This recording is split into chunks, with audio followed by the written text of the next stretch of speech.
Your employment future does not lie in the hands of fate, but in the hands of this hiring executive. In just a few moments, you will enter this room for that all-important first interview. What kind of an impression will you make? How can you maximize this opportunity to sell your experience as well as your potential to fit within the organization? Hello, I'm DBM spokesperson Bruce Buell.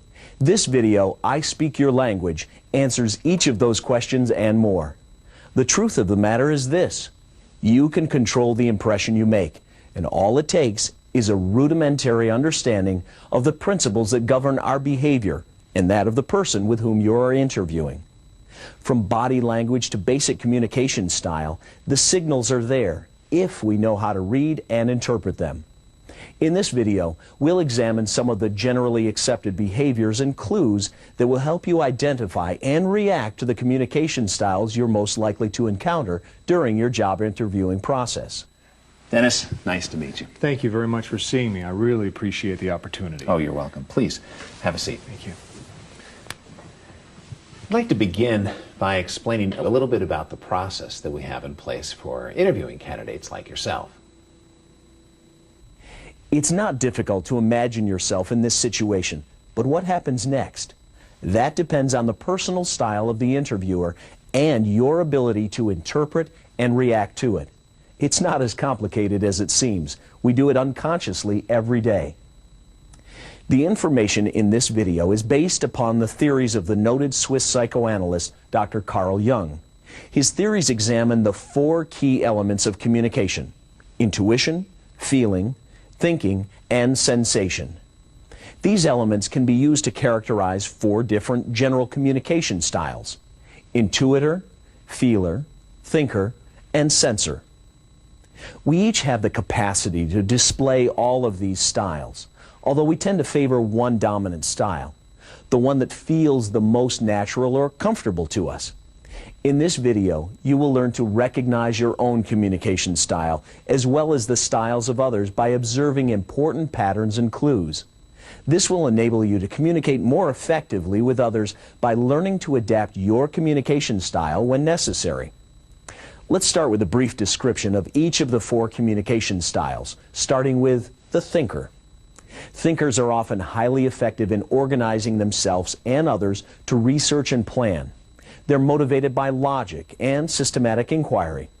When making a decision, they like to analyze an issue in terms of the past, present, and future. Feelers often express concern for an individual's welfare. They place high value on human interaction. Feelers seek and enjoy contact with colleagues and friends, and typically try to understand their own emotions as well as those of others. They may think about the past quite a bit and tend to believe that what has worked well in the past will be a good basis for future action. Sensors tend to look for results and derive satisfaction from getting the job done. They're often highly energetic, dynamic workers who live very much in the present and often juggle a variety of projects at once. Sensors look for practical solutions and make decisions quickly. Intuitors tend to derive their greatest satisfaction from the world of possibilities. They're futuristic and often see innovative directions that others may miss. Intuitors enjoy activities such as brainstorming and are not afraid to embrace new situations. They enjoy expressing their own ideas and expanding upon the ideas of others. Let's go back to our initial interview. Dennis has just entered John's office, and although the interview is yet to begin, Dennis, if observant, can already spot clues to John's I speak style. As Dennis will discover, John is a thinker, and his personal space is the first indication. Thinkers are usually organized and precise, so are their offices. John's tasteful and uncluttered office reflects the typical concern for order and symmetry common among thinkers. A thinker's office may have charts, graphs, or computer printouts that reflect a concern with data. John's attire is neat, conservative, and somewhat formal, also typical of a thinker. When presenting to a thinker, start at the beginning and finish at the end. Be systematic, logical, organized, and always offer alternatives. Because thinkers are so objective, they do not get swept away by the urgency of the moment, and they do not make rash or impetuous decisions. Expect to be asked questions that probe for full detail and be ready to expand your comments fully. Let's watch as Dennis continues his interview with John. As you will see, he has correctly anticipated John's I speak style from the clues he's noticed in John's office, and he's ready to adapt his style to speak John's language. I've had a chance to look over your resume, and your experience is very compatible with the position we're looking to fill. But I have a few questions about your work history. It appears that you took a detour from your career path, and I just want to clearly understand the circumstances. You must be referring to my experiment with self-employment. It was actually a part of a plan that I developed early on in my career. Although my background and early career experience were in direct sales, I didn't have any formal experience in business administration. I felt strongly that understanding the concerns of my clients from the business side would take me to the next level. I considered some type of continuing education, but when the company I was working for had a downsizing, I decided to make my next step an entrepreneurial one. I saw it as a perfect opportunity to learn by doing, so I started my own business. Can you give me some specifics? What did you learn by doing? Well, running my own business was a way to learn firsthand the issues and concerns that a small business owner faces. And although it was short-lived, it was an invaluable learning experience. That's interesting. So you accomplished what you'd been planning since early on in a way that you didn't initially expect. So while you were able to focus on opportunities as they presented themselves, you kept on working toward the future. Excellent. Incidentally, as you might know, our primary market is the small business owner. Yes, that is one of the reasons I was drawn to your company. And as you can see from my resume, the progression of my employment history since then demonstrates increasing success and responsibility. Can you give me some concrete examples? Yes, I'll start by describing how it affected the bottom line and then give you specific examples of milestones and how they relate back to my earlier experience. As we just saw in this interaction, John, a classic thinker, was well prepared for his interview with Dennis. He noticed the details of Dennis's resume and is seeking a logical explanation. He focused on past experience and a seemingly unexplainable anomaly in Dennis's work history. Once satisfied that Dennis's self-employment was a part of an overall plan, he wants the details in a way that falls easily into a past, present, and future outline. Dennis was correct to anticipate John's need to see his self-employment as a part of an overall plan, and his explanation was exactly right for the situation. He took time to set up his response, answering the questions fully and standing ready to offer detail and bottom-line results. When dealing with a thinker, be organized in your approach. Answer questions fully and take time to tell the background story, always remembering to stay focused and include details that demonstrate results. Above all, relate your employment, past, present, and future, as part of a logical, comprehensive plan. Don't omit detail. Avoid abrupt, incomplete, or vague answers. Emulate the thinker's style by outlining the way in which you intend to answer a complicated question. And don't be afraid to think before you speak. Dennis's ability to successfully interpret and respond to John's I speak style has led to his next challenge, an encounter with John's colleague, Joan, who is a partner in his business. Joan is a feeler, and a quick glance around her office offers insight into this fact. Feelers like Joan display personal items such as photographs, citations, and souvenirs that have nostalgic significance. She's dressed tastefully, but in a more casual vein than her thinker business partner. Despite her casual air, nothing about her personal appearance breaks with established conventions. Feelers like to make a personal connection. They relate well to individuals who share concern and empathy for others.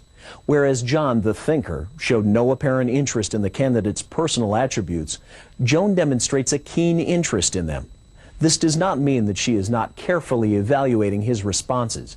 However, she may be as interested in his potential fit within the organization as she is in his specific experiences.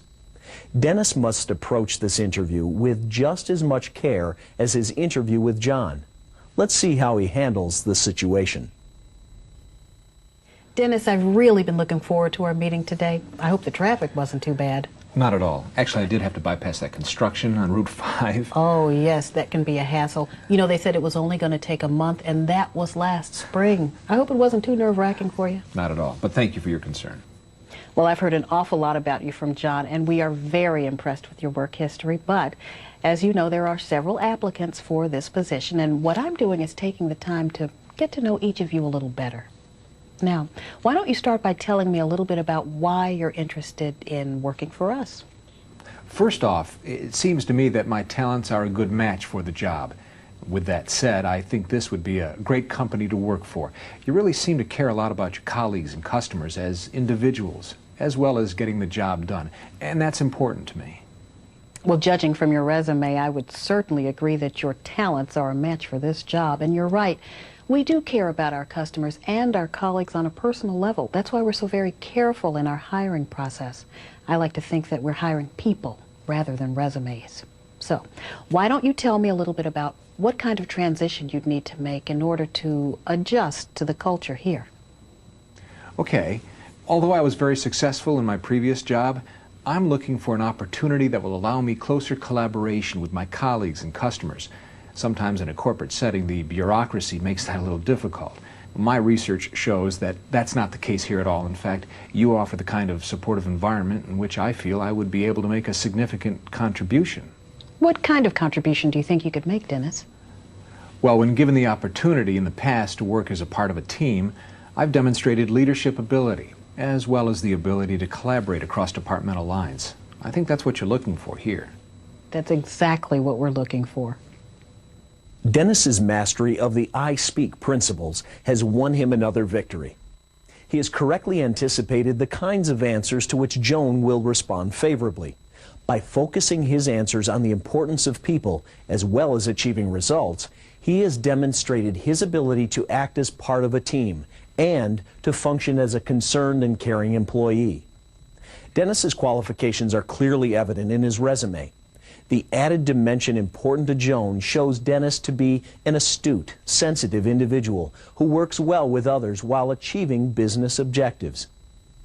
Key points to remember when dealing with a feeler are to use eye contact, appear relaxed and in control, listen to and react to the feeler's concern for individuals, and try to phrase your answers in a way that include references to your experience and qualifications. Avoid impersonal or evasive answers, and don't express frustration with the past or the old way of doing things. Joan is about to introduce Dennis to Paul. Paul is the classic censor, and in him you will notice a stark contrast to Joan's feeler communication style.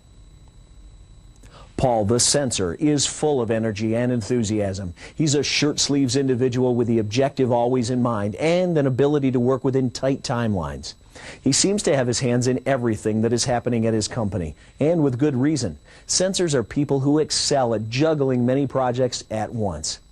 They're action and results-oriented. Watch as Dennis skillfully walks the fine line between these two contrasting I Speak communication styles. Following this segment, we'll take some time to talk about body language, so be especially observant as we continue.